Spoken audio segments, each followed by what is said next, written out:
and it's not just on the writer, but I'm saying if a writer has not been trustworthy, every time you read an article, he's coming for you. I'm not saying just regular critique. No, I understand. But this is where we disagree. Listen, hold on. Every time you turn on your fight, let me go see what they said. Mm-hmm. It's nothing positive. It's always a backhanded compliment or something negative. And you already got trust issues coming from whatever lifestyle you came from.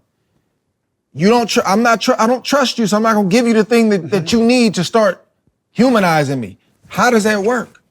Athlete, writer. How does that work? You may not have a good heart. Doesn't mean what you saw was wrong. If I'm calling a fight, I may, I could say something is heroic or something is cowardly. May not mean the guy is heroic or cowardly. Do I know him personally? Maybe, maybe not.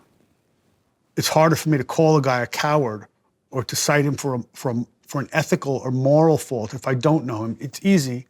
It's hard if I do know him. It's easy. Confession. It's easy. When I was a kid in the 90s, a columnist, I don't know him. I don't give a and plus he ain't behaving well. Some things I wrote were overboard. Some things weren't, man. And Tyson's an extreme example, and this is what I liked about the old media formula. You call out a guy because he threw a bad pitch or he's or whatever, you're in the locker room the next day. You gotta see okay, him. I'm in the locker room. What you Gotta see him. I remember the Mets wanted to kill me, but I didn't care because I didn't want to be a sports writer. I wanted to cover like New York. I think that the problem that you're talking about is more pronounced today because every idiot with a phone can have an opinion on something they really know nothing about. Yep.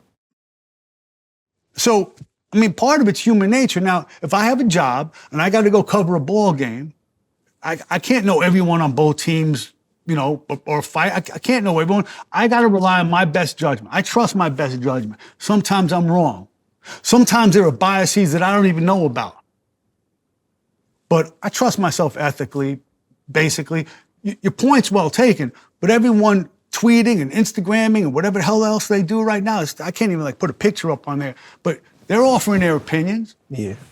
Go ahead, finish that point. And I'm gonna say something. I really admire Shakur.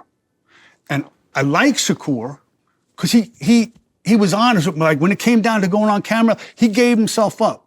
I always be indebted to that.